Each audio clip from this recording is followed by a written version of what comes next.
Beyond the box score after week 6. What's up, everybody? Advanced stats from extremely simple people because we don't even have Jacob Gibbs today. It's just Adam Azer and Dan Schneier. This is going to go off the rails, folks. I just saw a tweet. It says, great news.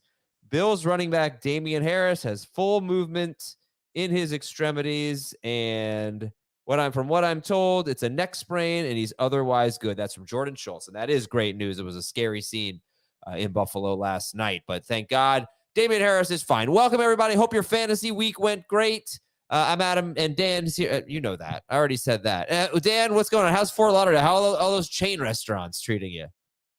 Fort Lauderdale, so far, so good. In the office today. I like being here. The vibe's good. The feeling is good. There's a lot of energy. Yesterday, especially during the Sunday games, was fun. I was expecting you might fly down for this, but I guess you're too good for us, so you didn't come down for the week. But I have COVID, so didn't want to spread that. But still have COVID. This ongoing. Yeah, no, I still tested positive this morning, but I'm fine. I'm just in that stage where I'm probably still contagious. So but a few more days, and then I'll be good to go. But yeah, anyway, hope you're enjoying this time.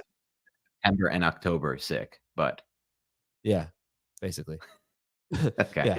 But anyway, good down here. No chain restaurants yet. I haven't done any suggestions yet because it's been tough. There's been football Sunday, so I'll be hitting some this week. So thank you to everybody who shouted me out with suggestions. I'll hit the place you said, Adam. It's Thursday. I think I'm going out to lunch with Dave and Jamie, so we're going to figure out what to do there. Perfect. All right. So today we are recapping that stupid game last night. We've got a lot of news updates for you, and our 5 big topics are Lamar Jackson, Davante Adams, Bijan Robinson, 0 RB, and some waiver wire and trade talk. Injuries are the storyline after week 6. Not only was the football terrible, and even Josh Allen goes out and lays an egg on Sunday night, but not only was the football bad, the injuries were even worse. So Buffalo 14, Giants 9. Any big fantasy takeaways? Let's start on the Giants side of the ball. Saquon Barkley was only started in 32% of leagues. I think you made the right call. He had one great drive. He finished with about 13 points. It wasn't bad. It wasn't great, but at least he was out there. Like 28 touches for Saquon Barkley. But your takeaways from the Giants, Dan? Yeah, some takeaways. You started with Saquon Barkley, thrown right back into the fire, right back into the mix. The thought was maybe they'd ease him back in. Nope. Like you said, 28 touches, which is an incredible amount. The snap share was there as well. So he is somebody who is going to be right back in the mix as that one of the rare, in my opinion, RBs left in fantasy football who can get 28 touches in a game. The other thing I thought watching this game was the offense definitely had a little bit of different feel to it with Tyrod Taylor running it versus Daniel Jones. More downfield shots. A 43-yard reception to Jalen Hyatt was taken back by a penalty that Terry McCauley, the rules specialist, said right after was a bad call. It's flat out bad call. So that would have been an extra 43 on Hyatt's box score. Hyatt continues to work more into the mix. He's somebody to keep an eye on, but more so than that, I would keep an eye on Wan'Dale Robinson because Wan'Dale Robinson is now serving as that third down solution maker, the guy who can get open underneath on short passes and create third downs because he gets vertical and he doesn't waste a lot of space. He had a good game in a PPR league, I would say. And both of those two guys continue to work more into the mix. Now, things are going to change when Daniel Jones comes back. He hopes and expects to play this next week. But for now, those are the guys to keep an eye on. And Darius Slayton himself also got involved more in the mix in the vertical passing game. But from the Giants side, that's about it. They definitely looked a little bit more competent on offense. I felt like Justin Pugh actually helped them, signed off the street, signed off his couch, as he said on the intro for Sunday Night Football, and played left tackle in his first game back, was practicing all week as left guard, hasn't played tackle in 5 years. And guess what? He looked pretty competent there. And I know the Bills had a lot of injuries, Adam, but those injuries were not on the defensive line outside of one major injury there. So definitely something to look forward to. I think there was definitely a little bit of confidence in that Giants offense. Yeah, I think, some teams that just play so horribly for a few weeks, you can't play that poorly every week, right? The Giants, the Patriots come to mind. I don't really think the Bills defense is all that good, but I'm not sure. I don't think it's bad or anything, but I think they've got a defense problem potentially, and yet the Giants only scored 9 points. Now, look, they were at the 1 yard line at the end of each half and scored 0 points on those plays, and we won't have to even get into the terrible decision made at the 1 yard line at the end of the first half. Darren Waller managers, I know you're frustrated. 7 targets wasn't bad. 9.3 PPR fantasy points. Honestly, not that bad. It's not like he killed you.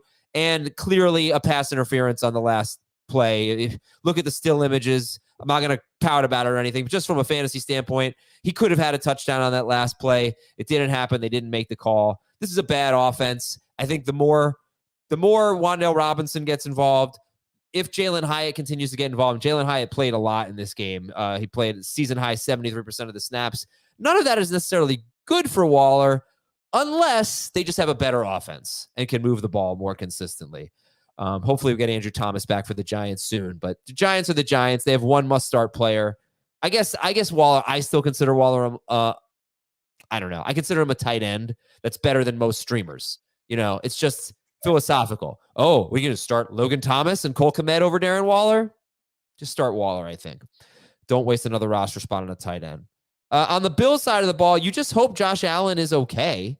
He's got a shoulder injury. Did he sustain the shoulder injury in that scrum? Shouldering, pushing into Bobby Okereke? I'm not entirely sure whether he sustained that injury. I would say from watching that game and just thinking about it a little bit more in depth, part of the issue was less shoulder injury and more Brian Dable coached with Buffalo for a while. He coached Josh Allen for a while. I felt like he had a little bit of a beat on the protections the Bills were running in the passing game. And that's something that he helped install during his time with Josh Allen. In addition to different types of coverages they could run to take away things that Josh Allen wanted to do. The Giants had one play where they triple teamed Stephon Diggs, took away that read. Josh Allen couldn't get to the backside read, which was Gabe Davis fast enough, and it led to an incomplete pass and a scramble. I think the Giants had a really good beat on what the Bills wanted to do from both a pass protection standpoint and from a pass concept standpoint, and that really made things difficult for the Bills pass game. And that's why when the Bills eventually did commit a little bit in the second half to the run game with James Cook, they found some success. But before doing that, they were very pass happy, and this is more game specific for me. I wouldn't be surprised if Allen gets right back on track next week, even with the shoulder injury. All right, next week they're at New England, and they have the tendency to absolutely destroy the New England Patriots. Josh Allen right now is the number 1 quarterback in fantasy. He is number 2 per game behind. Any guesses? Let's see. Number 1 for fantasy. Behind in the per game is the guess? Yeah. Uh-huh.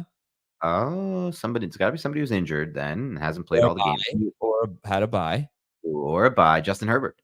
Justin Herbert is your number 1 quarterback right now in fantasy.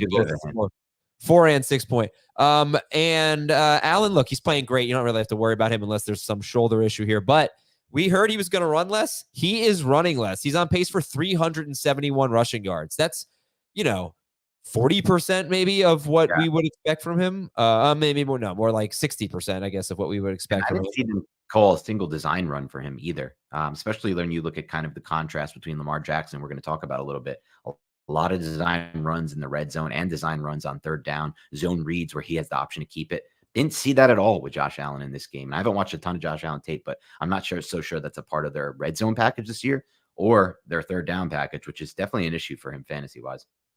Well, he's overcoming it right now. As I mentioned, number 1 quarterback in fantasy coming off a bad game and really nothing to talk about there except just, fewer rushing yards. 3 straight games with fewer than 20 rushing yards. That's the second time in his career. All right, so Stephon Diggs is Stephon Diggs, but James Cook and Gabe Davis are certainly worth talking about here. Cook was started in 84% of leagues. He did not have a catch in this game. I talked about it earlier in the week. This is one of the things that the Giants are maybe the best in football at. They do not allow pass-catching running backs to do much. It's 22 games in a row now where a running back does not have a touchdown catch or more than 34 receiving yards. But I don't even think he had a target in this game. So it's beyond just the matchup here. It's just bad for him in that regard. Allen threw 30 passes, none to Cook. And Gabe Davis, I wish I had been more – I felt bad about Davis, but you don't want to bench the Bills' passing offense, basically. I wish I had been more insistent on benching Gabe Davis because, again, it wasn't a good matchup. The Giants don't give up big pass plays. I didn't think Josh Allen would have to do a lot in this game. And, I think Davis, we're probably going to have to look at the matchups a little bit more. I basically just want a lot of pass attempts. I want more competitive games for Gabe Davis. But James Cook, what are your thoughts on James Cook? You feel comfortable starting him at New England? It's an interesting spot now with James Cook because I felt like he looked really good on the broadcast angle. I've watched a little bit of the tape so far, not a lot. did a good job creating space in the runs I saw and understanding where the blocks are being set up. What I talked about a lot last week on the show, the mental processing side of it. I've always felt like that's been great since his tape at Georgia. A lot of people didn't credit for him for that, thought he'd be more of this receiving Kamara type back. I always knew he could be a good in-between tackles runner. The issue is no involvement in the pass game, like you said, Adam. And I'm not so sure that's a big part of their game plan. And he does get pulled a lot in the red zone for Latavius Murray. He had a couple snaps in the green zone later in the game inside the 20, but they really do feel like they can just hammer home Murray inside the red zone, which is an issue for James Cook, without a doubt. I would feel somewhat comfortable starting him as more of a flex against the Patriots. I think with a lack of involvement in the red zone in the passing game, it's a lot like what I projected might happen to Travis Etienne this year. Losing some of those touches on passing downs to Bigsby and in the red zone, which hasn't happened or hasn't surfaced the way we expected to. And obviously the long runs have helped Etienne maintain value. But without the long runs right now for touchdowns with James Cook, it's hard to envision too many points. Even some of the games he's had this year, Adam, where he's like broken 100 yards rushing, those weren't huge games because of no touchdowns. So it's an issue for sure. Just could you imagine if the Eagles had lost to the Jets, the Niners had lost to the Browns, and the Bills had lost to the Giants in the same week? Yeah, that would have been really wild. And it almost close happened. to getting that. We were 1 yard away from getting that. You don't sound good today, Dan. You sound constrained by being in an office, wearing a collared shirt. You just don't sound like yourself, Dan. Come out of your shell a little bit. I don't know what you mean by that, Adam. I think I sound fine, but listen, it's a rough night, bad Giants loss. It was. I'm in an office. I'm in Florida. You know I like it better in New Jersey. You know I like it better in North Jersey. You know what's one thing about Florida? You go outside at night and you expect it to be cooler and nicer like it is on New Jersey nights. It's still so hot out here at all times, which I shouldn't complain about. It's sunny though, and which is nice. But no, I try not to be constrained. I don't really love this setup with the mic over here. I feel like I'm trying every 5 seconds to talk into it, but I'll do my best to try to get myself feeling like myself. Do me a favor. Get up. Go to the bathroom, find a stall, and let's just get. I know. I looked around this office. I couldn't find a single stall to podcast out of, so I'm stuck in this, podcast room. But it is a nice setup, besides the fact that I don't really love the mic right here. All right, well, you should sign up for Sportsline, everybody. Sportsline.com, $9.99 a month, $1 for your first month. You can use the promo code Richard or the promo code Heath. Make it happen. You get great fantasy advice, great gambling advice, DFS from the best DFS minds. I mean, these people have killed it in DFS. They know what they're doing. You want to make some money? Listen to them or read them. Sportsline.com. Check it out. Live stream tonight, 7:30 p.m. Eastern, before the Monday night game. We'll talk about the game if we have to. We'll answer your questions. Waiver wire is going to be nuts, so there are going to be a lot of questions. So here we go. Let's go to our news and notes. Justin Fields dislocated thumb. Don't know his status yet. Hopefully find out soon. Trevor Lawrence hurt his knee. At the very least, it doesn't seem like it's going to be a long-term thing, but they are playing Thursday at New Orleans, which is a tough matchup. We're going to have to wonder, are we going to have Trevor Lawrence? B, if we do, are we going to feel comfortable starting Trevor Lawrence? Would you rather start a guy like Sam Howell against the Giants? I think right now, gut is telling me Sam Howell. Josh Allen, shoulder. Ryan Tannehill has got the ankle sprain. They've got a bye, but I wouldn't be shocked if he's out after the bye against Atlanta. Jimmy Garoppolo, back injury. Baker Mayfield has a bruised thumb. That was a new one. We didn't know that one last night. Christian McCaffrey, oblique and ribs. David Montgomery, ribs. Damian Harris, neck. Kyron Williams. Okay, both Rams running backs are injured right now. Kyron Williams has an ankle injury. Ronnie Rivers has a knee injury. He's going to miss some time. Don't know about Kyron yet, but they thought after the game it wasn't that bad, but this is definitely one to watch against Pittsburgh this week. Ramondre Stevenson left, but he came back. Deebo Samuel left. That's pretty much it at wide receiver. Receiver's not so bad. And offensive line, Brandon Scherf for the Jaguars. He's day-to-day, but again, they're playing on Thursday. Trent Williams for the Niners. He did come back in the game. He was not himself, apparently. And he's, arguably the best left tackle in football. And he was in a walking boot after the game. So you've got Purdy with Trent Williams banged up, with two of his best targets banged up. That's not great. And they're at Minnesota this week. Lane Johnson, who was it? Bill Barnwell on ESPN wrote there's like a great article today about the injuries and talked about how when Lane Johnson gets hurt, it has a serious impact on the Eagles every time he gets hurt. So this is one to keep an eye on, arguably the best right tackle in football. And not a shock that the Jets beat the Eagles, I get. I mean, it was a little shocking, but that the Eagles struggled with Lane Johnson leaving that game in the first quarter, I believe. New Orleans lost James Hurst at offensive line. I don't think he's long-term necessarily, but we'll see. Cleveland linebacker Anthony Walker is in the concussion protocol. We're hoping that Miami can get Xavier Howard back for their game at Philadelphia on Sunday night. Jonathan Jones for the Patriots, their cornerback, he left with an injury. Eagles had a couple more defensive back injuries. Chicago offensive guard Nate Davis was carted off. Jacksonville cornerback Tyson Campbell, their best corner, he left with a hamstring injury. They're at the Saints on Thursday, so that's pretty big news, I think. And Washington defensive lineman Montez Sweat left with a thumb injury. All right, when we come back, we'll take a break here. We'll look at advanced snaps. We'll look at snap counts. Got a little film review of Jameson Williams. Then we'll get into our 5 big topics. We'll be right back on Fantasy Football Today. This Saturday, it's back to back college football. Into the end zone. What a throw, unreal. It all starts at noon on CBS Sports Network. What do you think, Dan? Going to get under an hour on today's show? What do you think? I think so. No Jacob here. Takes away a little bit of the advanced stat stuff. So we're just getting to a lot of film today. Jacob always yammering on, never stops talking. That Jacob. No, that's usually on me. I'm the one who's always struggled with brevity throughout my entire life. It's that would be a me and a you thing. All right, so just some advanced stats. Kirk Cousins had the lowest air yards per attempt and the quickest release time of any game this season per ESPN. Zay Flowers is 8th in red zone and 11th in green zone targets. Let's say he caught his first touchdown of the year. Lamar Jackson, we're going to talk about, as a super low touchdown rate, but I love the fact that Zay Flowers is involved in the most important areas of the field. Taysom Hill, this one Dave gave me, most routes he's ever run, most targets he's ever had, which was 8. He played 60% of the snaps. Taysom Hill was a legit tight end, catching passes. Let's see, his final line was 7 catches for 49 yards on 8 targets for Taysom Hill at Houston. They get Jacksonville on Thursday. Logan Thomas had a terrible game, but he played 78% of the snaps. That was good. Cole Kmet played 95% of the snaps. JSN played a season high 72% of the snaps. Excuse me. Still coughing. The only thing about this JSN I wasn't able to look into was how much did he benefit from DK Metcalf leaving the field for a little bit with an injury? I don't know, but he did trend in the right direction, I guess. T. Higgins only played 54% of the snaps. And Kendrick Bourne, huge game for him with 10 catches, 89 yards on 11 targets. He played 93% of the snaps. Last week, Kendrick Bourne played 87% of the snaps. It would be nice if they would just let one guy be their every down wide receiver. It was Bourne in week 1. Then they went away from that in 2 through 4. Weeks 5 and 6, back to Kendrick Bourne. Maybe we have a bye week replacement.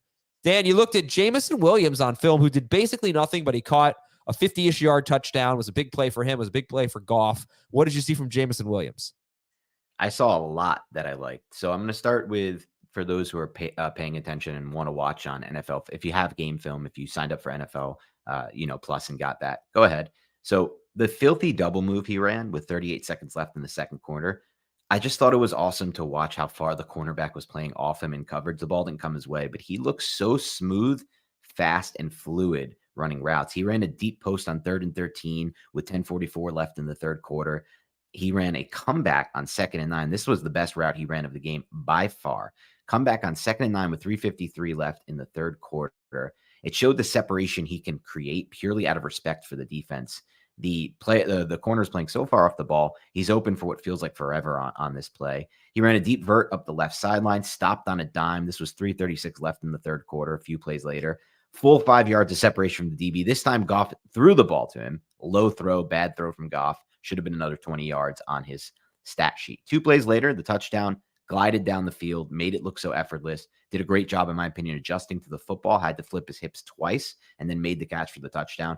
And what I really think the big takeaway here with Jameson Williams is how defenses had to adjust to him. Later in the game, you saw in the fourth quarter, the Bucs had to play, and this was at the first play of the fourth quarter, the Bucs had to play with a safety directly over the top of Williams, Adam. And that led to no safety help in the middle of the field for an easy, wide open, and I mean wide open 23-yard pass to Amon-Ra St. Brown, where the safety could not occupy that space because he was forced to get so vertical to account for Jameson Williams. And that was how they played it throughout the rest of the game. I think that's how teams are going to have to play it. Once you put on tape that ability to make that play downfield, and he did on that touchdown, Adam, this is the same thing I saw with Jalen Hyatt earlier this season when he put on tape that big post pattern against the Cardinals. Now, every time he's on the field, you see that safety help shifted over the top of Jalen Hyatt. Same thing for Jameson Williams. He's going to create so much space in the middle of the field for Amon-Ra St. Brown to run more vertically oriented routes, those in breakers, those dig routes like he did on that one. It was a 23-yard gain. So I think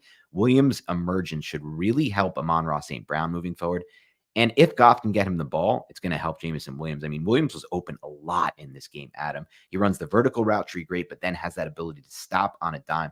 That one route I was talking about with 3:36 left in the third quarter, man, everyone should watch that route. I put it on Twitter, so you can check it out there. He's running a vert up the left sideline, and the corner is forced to stop on a dime when he stops on a dime. The corner goes 5 yards back after stopping on a dime and then creates that separation. I think we lost Adam here for a second, so maybe give him a second to get back in. I know we've had some. You didn't lose me. I got you. Go ahead. Okay.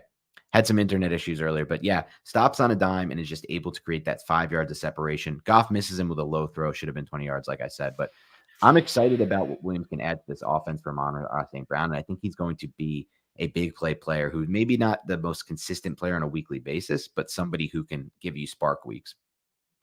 Sorry, Dan, I had to blow my nose, so I gave everyone a break and took myself off camera there. That's all good. Yeah, so Jameson Williams, I think he only played 16 snaps. He's still getting his sea legs, I guess.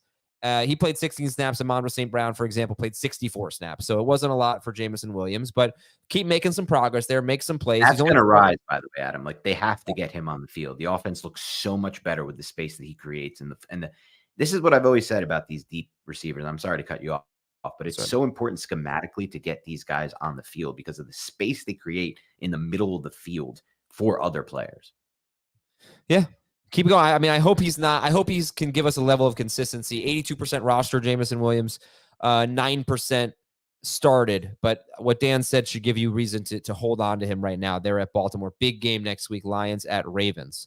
So we'll get into our 5 big topics here. Speaking of the Ravens, the first one is about Lamar Jackson. Magic Oriole says, Lamar Jackson looks way better than his fantasy point outputs.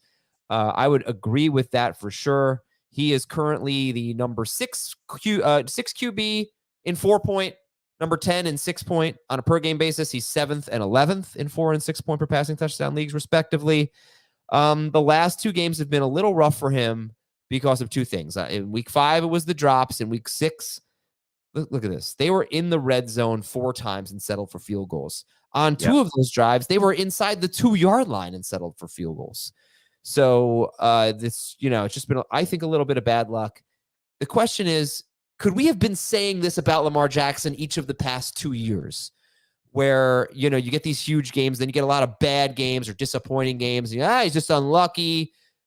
And maybe that's just him. But I don't know. It feels a little bit different. First of all, his wide receivers are obviously better. His numbers are better. He's throwing the ball better. He's much more accurate this year. His off-target rate is way down. His ADOT is down also, but not so much. He's still 13th in air yards per pass attempt. I just think he's playing quarterback a little bit better this year. And then as Dan can tell you, the design runs are great. He's not a guy who's had a lot of design runs inside the 5-yard line. This year, he already has 4 carries inside the 5-yard line. His career high is 7. So I think there's a lot to like here for Lamar Jackson. I think he's playing pretty well. Been the victim of some bad circumstances the last couple of weeks. I don't like his schedule. I will say that. I don't like his schedule, but I'm optimistic. I do think the arrow's pointing up for Lamar Jackson, Dan. Yeah, you're right, Adam. You said it best. There were multiple times in this game where the conservative nature of the coaching, in my mind, led to them not scoring points in the red zone. 3rd and 1 run failed, followed by a 4th and 1 field goal attempt. You talked about the 2 times in the red zone, but the positive side of those red zone trips were, even though they didn't get there, I thought the 1 3rd and goal from the 1, Lamar, in my opinion, did a poor job. He should have just immediately cut outside because Richard, their fullback, was responsible for the block, or Ricard was responsible for the block. And when you have a running back, or I'm sorry, a fullback or a tight end blocking the end man in the line of scrimmage, all you want them to do is lose slowly And he did sort of lose slowly because you don't expect them to win those blocks, but you want them to lose slowly. That's like a coaching term you hear for tight ends and fullbacks. But he did kind of lose slowly, but Lamar kind of waited too long for it to develop. Should have just bounced it right outside, would have had an easy touchdown. But also I felt like it was a bad job by him not checking out of that play, because if he did check out of it, he had Flowers wide open on the immediate slant with no safety help. Could have been an easy touchdown. So I thought it was good to see the design runs at him in the red zone, even though it didn't exactly work. I thought there were good and bad things about Lamar Jackson's tape. First down, the best thing I saw was his ability to make checks and audibles at the line of scrimmage already, just 6 games into a system. He did it on the first third down of the game, checked to a bubble screen to Aguilar. Great adjustment by him. Saw something in the pre-snap defense, allowed him to get that 21-yard gain. Later in the game, the best play of his game was when he did a great job bringing the Mike linebacker. This was the 38-yard gain up the seam to Mark Andrews. Brought the linebacker back to the left side of the field by, once he caught the snap, you watch where the helmet goes. The helmet stripe goes straight to the left. He's holding the linebacker. He's holding linebacker. Linebacker's cheating over, snaps back to the right, and throws the ball to Mark Andrews up the seam for a 38-yard gain. Beautifully executed, but there were some misses. The 3rd and 9 was 7:40 in the third quarter. Lamar misses 15 wide open and then escapes right. And this is a problem that I've seen a lot, just watching a lot of Daniel Jones at him. When you escape right out of a pocket instead of manipulating the pocket and staying within the pocket to find a new landing spot to throw from, you cut off half the field and all the D-backs collapse back to the routes and there's just nowhere to throw the football. He did have a nice job on 3rd and 6 to get them out. This was 3:20 in the third quarter. Working back to the check down to Gus Edwards, worked all the way through his progression from left to right. Good job there. There were a lot of offensive line breakdowns, I thought, in this game that kind of, prevented bigger plays. Lamar missed an open play, a shot play to Nat Aguilar with 40 seconds left in the second quarter, 1st and 10 from their 37. But, the positives here are he's progressing through the offense faster than I thought he would. And it's still a lot of quick game, by the way, Adam, like a lot of quick game passing game, not too much deep stuff down the field. They dial up deep shots off play action though sometimes, but the positives are definitely he's moving through his progressions fast for how, soon he's in the offense, making checks and audibles at the line of scrimmage that are leading to big plays, and then the design runs. But I do feel like there's still a long way in my opinion, for him to go to get more comfortable within this offense. And he's missing some things, in my opinion, from a processing standpoint. Okay, well, I think Zay Flowers is really makes a big difference for me. I wish they would stop running the ball so much. I guess you can't really just get away from it, but they just don't have a good running game. It would have been great to see what J.K. Dobbins could do, but these guys are just not getting it done on the ground. But all right, you're right, Adam, too. What's that? Like multiple drives were stalled by them getting 8-yard pass on first down, then run on 2nd and 3rd, and then kicking field goals. Yeah, you can't just throw every play, but they don't have a good run game. All right, next up is from Jose Perez. Davante Adams, poor fantasy play since his 2 touchdown game. Why? Yep. I don't know. I don't have an answer for this one. I mean, like I watched his routes and he just wasn't really open all that much. Certainly he demanded some double coverage, but I can't sit here and say like, oh, it's his shoulder. It's not like they were jamming him on every play. I don't know what it is. I don't really think it's necessarily the shoulder. It's obviously feels like it can't be a coincidence. He has, I think, 9 targets in his last 2 games since the injury, but I'm not necessarily seeing anything to that, like, oh, it looks like he can't separate because of his shoulder or anything like that. But I don't know, Dan, what are your thoughts? My thoughts were a few things. One, I feel like one thing I don't like about how they're using him, every single snap is as the X or the Z. So that means the boundary wide receiver. I would love to see McDaniels get a little more creative, moving him into the slot, trying to find good matchups for him. That's one thing I don't like. But all my other notes really suggest a lot of this is on, in my opinion, just as I kind of predicted it would be. And I haven't watched too much of it until this week, but on Jimmy G, like really bad ball placement from Jimmy G. The first time they were able to match up Adams one-on-one as the lone X, there was a safety in middle of the field, close coverage, which is what you want. What that means is one high safety in the middle of the field from the pre-snap. So he won't have time to get over to the vertical.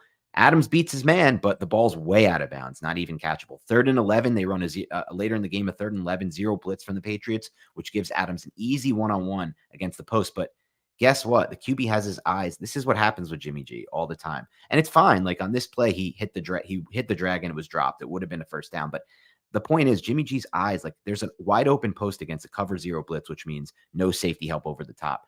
Adams has all the space in the world to run the post pattern. Jimmy G can lead him, throw it out there, put it as much air as he wants under it. He just has to throw it more toward the middle of the field. But his eyes are not there. His eyes don't look in those spots down the field. They look to the sticks. That's where he wants to find his solutions.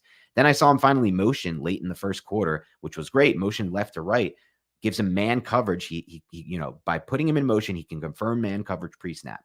There's no safety help down the right sideline.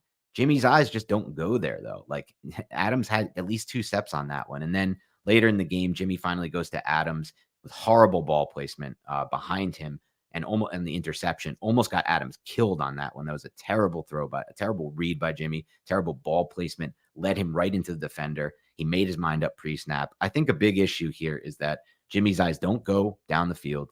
Jimmy doesn't process well. Jimmy doesn't throw well downfield. We saw a little bit of you kind of sound like someone named Jimmy who's talking about himself. Yeah, it was like a Seinfeld type of thing. Yeah, exactly. What's the Banyan? The Banyan, isn't he the guy who talks third person about himself?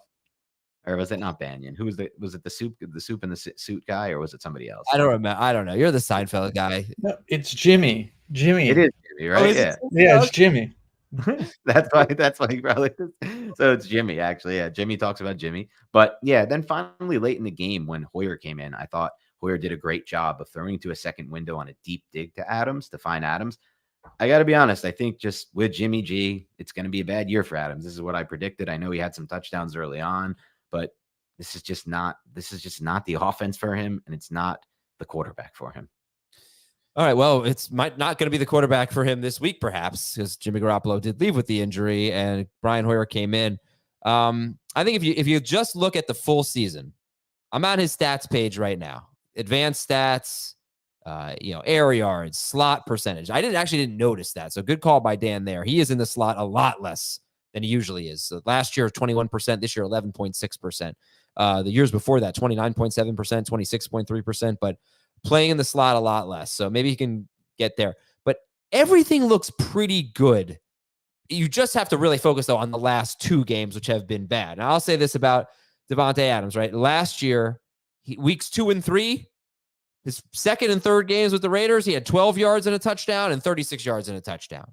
Weeks 14 and 15, he had 28 yards, no touchdowns, 15 yards, no touchdowns. So, he's had, with the Raiders, 2 games twice. 2 consecutive games with very low yardage totals, no more than 36 yards in any of those games, and he did catch a couple of touchdowns. But I think so I don't really care about that. What I care about is the lack of targets the last 2 games for Adams. He has 9 targets. He has 6 catches for 74 yards. It's bad. Is it related to the injury? It might be. I can't really sit there and say, right? I didn't see anything that made it look like it was a shoulder.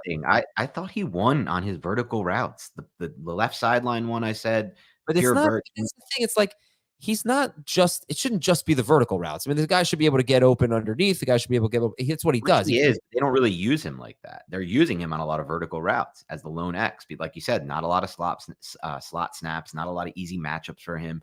Finally, when Hoyer came in, they used him on a deep dig, which is great because you can get him the ball. It's not even an intermediate dig, right? It was a 15-yard gain. But I didn't see him run that route with Jimmy at all during his time in the game. Look, Derek Carr had his mind, like Adams was on his mind every snap. Like if Adams was running a vertical and he could confirm pre-snap that there's going to be no safety up over the top, he's looking for Adams. There were 3 plays in this game where Garoppolo got that and he didn't look for Adams. And it's just, I don't know. I just think it's a different oriented quarterback from a processing standpoint. And it's just hard for me to imagine unless they start moving him to the slot, getting him pre-releases and easy matchups and making him part of the game plan, that he's going to get back to a level that we want him to get to. All right. I would say three things concern me. What Dan's talking about, which is him. Let's get him in the slot more. That's number 1. Number 2, I guess number 2 and number 3 are basically the same thing, and it's Jacoby Myers. Because the best wide receiver, or any receiver, any player at any position, the best number 2 receiver on a Davante Adams team over the last 5 years was probably Mac Hollins last year, who had 690 yards. That's the most number 2 receiver yards of any player that Adams has played with over the last 5 seasons. So Myers is a factor, and Myers is also a factor in the end zone. Davante Adams has only 2 end zone targets through 6 games. He had 18 last year. Yep. So he has gone from 1 per game to 1/3 of the 1 every 2 games, every 3 games. Sorry. So I you know me. You heard me last week. I try not to panic about players. Adams is one of the greatest receivers of all time. I feel like he's going to be fine, but there are some troubling trends there. I still think he's a second round type player. I don't know that I would like. Would you take Chris Olave ahead of him? I don't think I would. Yes. You would. Yeah, I don't see much hope for Adams unless they change the game. Come on now. Look, I mean, look at the first 4 games of the year. 12.6 points getting shadowed by Surtain. 20.4 points. 42.2 points. 15.5 points. Come on, how can we say there's no you don't see much hope for Adams? He was great for the last 2 weeks. Yeah, maybe it's the matchup. Maybe it's and Hoyer will help. I think Hoyer will actually help him if Hoyer plays.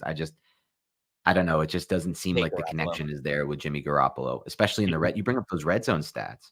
Like Derek Carr was looking for him in the red zone. Jimmy Garoppolo is not looking for him in the red zone. All right, let's take a break. When we come back, is Bijan Robinson a top 5 running back rest of season after this? The Scudetto, where the soul of Italy meets the pinnacle of calcio.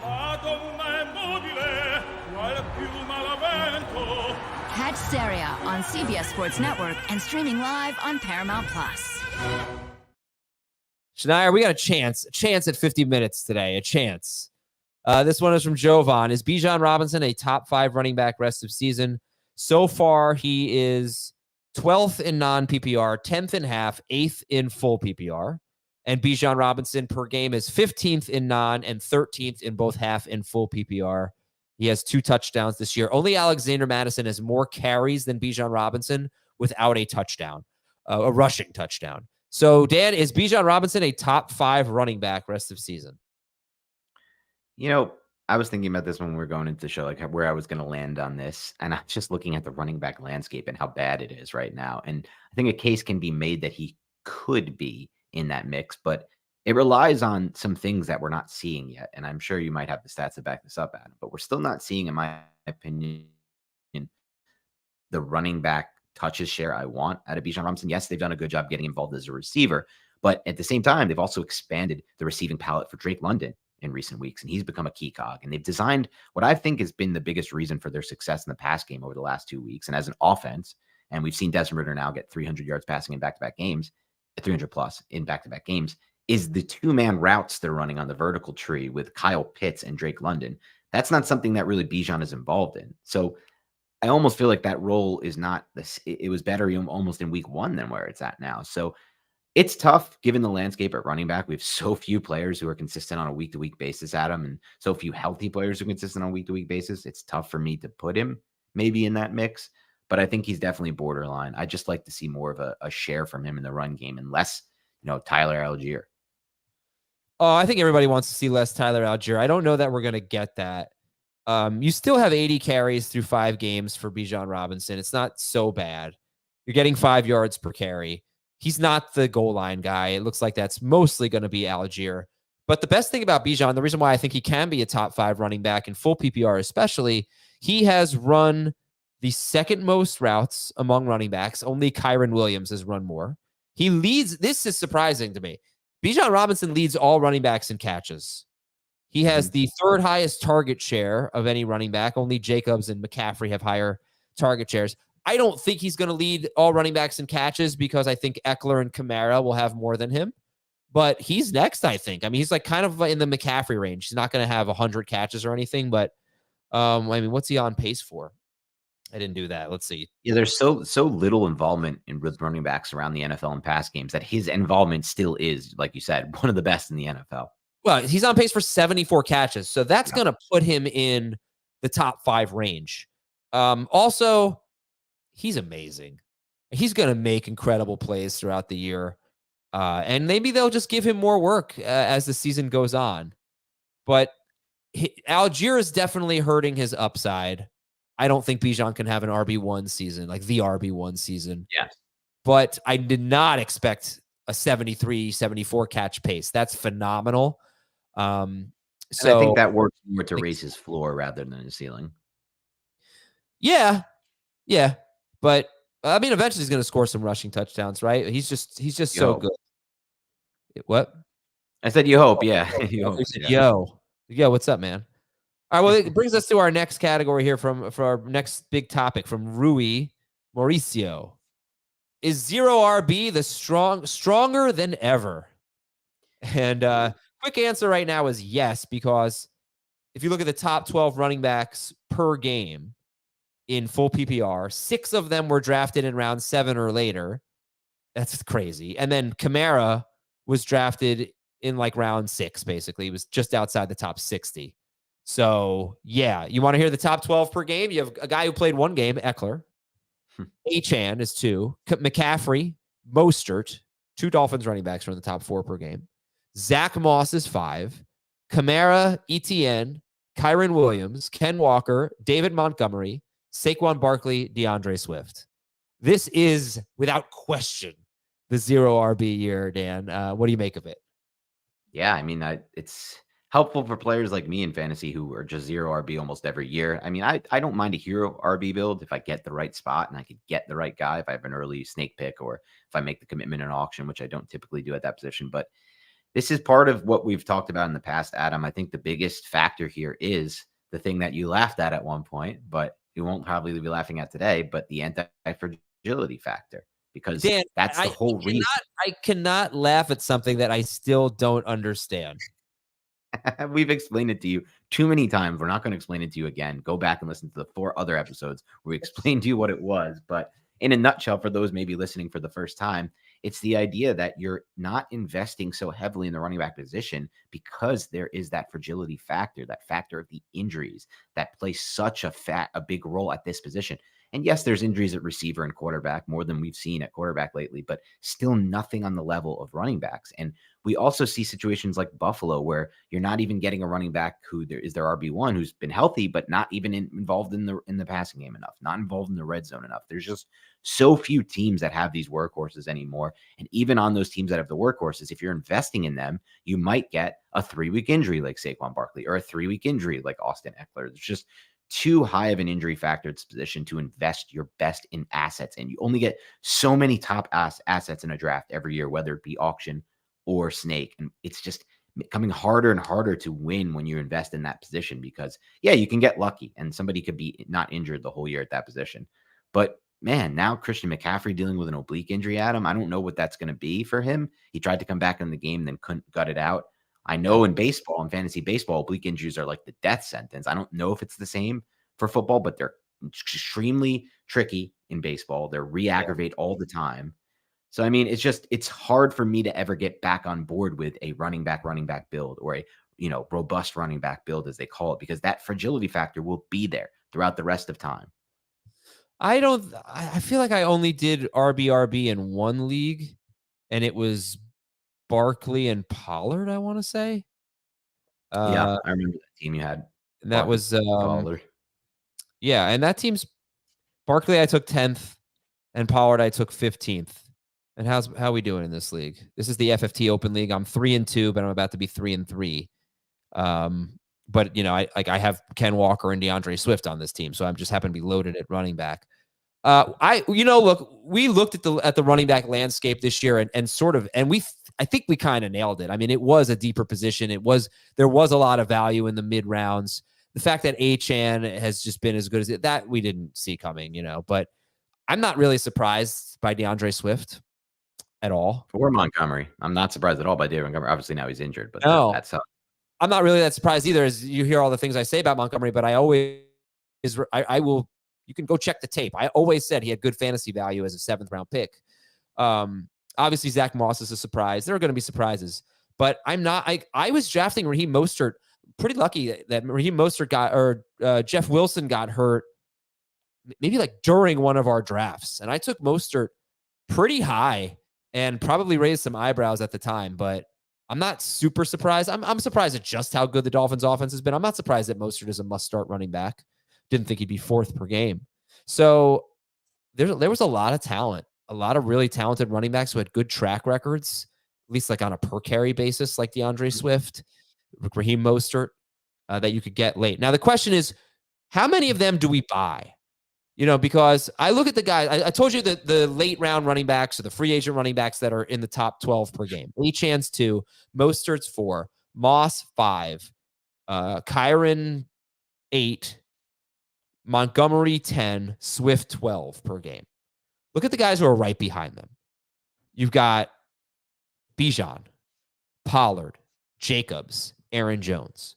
At least 3 of those guys, I love the roles for. I don't know what the Aaron Jones role is. I think hopefully we'll find out. He practiced today. He's going to play most likely in week 7. But Kyron Williams has 2 targets in his last 2 games, and he's got an injury. Now he's hurt. Yep. Zach Moss is going to be maybe a flex. It's not his fault, but it's just, Taylor. The Dolphins situation, I mean, look at Raheem Mostert in weeks 4 and 5 after Devon Achane broke out. He had 10 touches and he had 12 touches. He turned one of those games into 16 points. That's great. He turned one into 5.5 points. I could see some regression. I actually really like DeAndre Swift. I love the role he's playing. I love the offense he's in. He's catching a ton of passes. The only thing that could hold him back, I think, are injuries. You look at the other guys, and I think there's a lot that could hold those other guys back, except Montgomery. I think Montgomery's fine as long as he's healthy. But I still think I would take Bijan, Pollard, we'll see after tonight, Jacobs, who's running like, doing nothing on the ground, but getting so many touches, Aaron Jones. I would probably take them over most of those guys, but it's not that bad of a position. There's probably at least 15 to 20 running backs I feel good about. What do you think? Yeah, just not the ones we expected on draft day. Sure. Not all the ones, I should say, we expected. Yeah. But Bijan, Pollard, Jacobs, and Aaron Jones, I still feel pretty good about. They're not top 12 per game. I would probably rank them in the top 12 rest of the season, at least most of them. Aaron Jones, we just don't know, but I'm hopeful for him. All right, last question is from Earl. He had 5 questions. I asked for 5 big topics. So his 5 big topics were, why do I even get out of bed? What's the point? Where did my life go? Waiver wire, trade targets. Well, you should always get out of bed. There's always, this is how I always look at life, even when you're down on yourself. I was down on myself today, Adam. The Giants, that was just a terrible loss. It could have saved their season in the sense that it could have made things competitive and fun for the rest of the year if they had won that game, because they have a decently easy stretch. Now, obviously, with 5 losses, it becomes so much tougher. The margin for error is smaller. But look, you should always get out of bed in the morning, because the next day could be so much better than the next moment could be better than your last. It's a good way to look at things, in my opinion, when you're down on yourself. And as far as fantasy goes, the next one could be better. Keep an eye on Michael Mayer, the tight end, the rookie in Las Vegas. I had a chance to watch him when I was watching Davante Adams, and I really like what I saw. Michael Mayer, I always felt, was an underrated prospect in the receiving game because he played in that Notre Dame system where, yes, they got him targets, but it just wasn't a good, healthy passing offense. And I thought he'd showed a great job of having, on his 32-yard reception from Jimmy G, a great job of having just a natural feel for playing football and receiver and tight end. He ran a deep route, but he adjusted back to the quarterback when he saw the play breaking down, stopped, turned it into a comeback route, which was perfect against that cornerback who was playing outside leverage and deep down the field. And that helped him, make a great play on the football. And then another play where, it was in the deep half. There was a slot vert that created space. He made a cutback and made a man miss. I thought he was good after the catch, Michael Mayer. I thought he was good at creating force missed tackles as well as yards after contact. Both of the 2 things I look for. He's a huge target. He has an excellent feel against zone coverage. So I would definitely take a look at Michael Mayer if you need tight end help this week, and as someone who you would pick up as well, just to kind of boost that position for yourself. For those of you wondering, and I did see a comment earlier that I said I wouldn't care at all if the Giants lost last night. I meant that when I said it. If they had just gone to Buffalo and gotten their butts kicked, I wouldn't have cared at all. And that's actually bad. Like you don't like apathy, but to lose like that was tough. And it's been a bad sports run for me. I mean, it's been a bad few weeks. Same. With that freaking. I mean, I just watched my college football team, Adam, Wisconsin, lose a football game to their main rival at home, where the opposing team threw the fourth. It might have even ended like this. Had 39 yards passing. Iowa beat us with 39 yards passing. How do you lose a football game where the opposing team is 39 yards passing? I don't know. And they might have ended up with like 60. Don't quote me on that. But at one point it was 39. I know you don't think that was worse than the Miami Georgia Tech loss. Like there's nothing no way. is worse than that Miami Georgia Tech. Exactly. Out of decency towards you, Adam, because you're my friend and you become my friend, I did not bring that up at all. Even though there were definitely opportunities for me to, crap on you for that. It was the worst loss I've ever seen in my life in football. Yeah, it was. I think that guy should be fired for not kneeling that game out. I don't think there's any excuse for it. I know he's done that in the past when he was at Oregon or whatever, but like just terrible coaching. Like you kneel there every time. But yes, that was the worst loss I've seen in a long time, if not ever. I haven't been able to shake it. I don't blame you. It's been 10 days now, 9 days, whatever. I haven't been able to shake it. It's ruined the whole season. It just ruined everything. Anyway, waiver wire is going to be super interesting, Earl. Who's the number one waiver wire priority? I would say Jordan Mason right now. Sam Howell is going to be pretty popular this week. Yeah, Craig I don't Reynolds, know, man. Punt, got a lot of touches this week. I'm somewhat concerned with the idea that it will be Jordan Mason, though. I think when they get a week to game plan, it could be Elijah Mitchell. It could be. Sure, it could be. I hope it's Christian McCaffrey and we don't have to have this conversation. Right. This feels like a week of a lot of really not so good waiver wire options. Yeah. So like last week, DeMarcado. I mean, look at some of the plays from last week. Dante Foreman was killed. I started both of those guys in desperate leagues, Adam, and they just both killed me. Foreman, you got a lot of work. You just didn't get a touchdown. DeMarcado was obviously but Foreman also lost a lot more work than I thought he would lose. Like I thought that would be more of a 70-80%, and he was like more like 50-50 for the most part in that game. Yeah, I'm not sure there's a must-add guy on waivers this week, but I would I think it might be Sam Howell if he's available against the Giants. Giants defense is improving. Yeah, I'm going to go out on a limb here, Adam, and make this call early so people will know I said it. I think Sam Howell will have a bad fantasy game against the Giants. The Giants defense took a massive step forward this week. Maybe it was because they knew the protection schemes because Dable coached in Buffalo. Maybe. I don't know. They looked really good. Bobby Okereke looked unbelievable in that game. And we'll see what happens, but I think they're going to really frustrate Sam Howell and make things really difficult. Wink Martindale was in his bag against Josh Allen, and I think he'll be even better against Sam. In his bag. I love it. All right. Well, thanks for everybody for trade targets. Let's wait till Wednesday. Yeah, we need. I don't have anyone that jumps off the page. I mean, I would trade for Davante Adams. I think it's worth taking the gamble on that. It just takes 1 week for him to go back to being himself, and everybody said, Davante Adams is fine. Don't even worry about it. So I would do that. But also, this is what I would say about trades. This is the best week to do trades. You need to look at teams that are ravaged by a bye, or pick one of the 6 teams that are on a bye. Pick a player you like on that team. Find a manager that's 2-4 and absolutely needs a win. And you take that, stud player. I'm kind of drawing a blank on who has a bye this week. Okay, I don't know the buys either just yet. Let's go through this real quick. Week 7 is the Panthers. So if it's Thielen you want, maybe it's Jamar Chase. Is there a 2-4 Jamar Chase manager? Is there a 2-4 Joe Burrow manager? I think better days are ahead for him. The Cowboys are going to be on a bye. Let's see what happens tonight. But is there a 2-4 Tony Pollard or CeeDee Lamb manager? They are desperate. You go and you make that trade. You get your ass out there and you find that dog. Wow, I'm surprised by the A word that you just dropped, and I wasn't even sure where you were going to go with that because I knew what was coming at the end of that quote. Obviously, I'm a huge Madison fan, but you passed over it, rightfully so. Yes, I did. Have a great day, everybody. We'll talk to you tomorrow on Fantasy Football Today. Actually, we'll talk to you tonight, 7:30.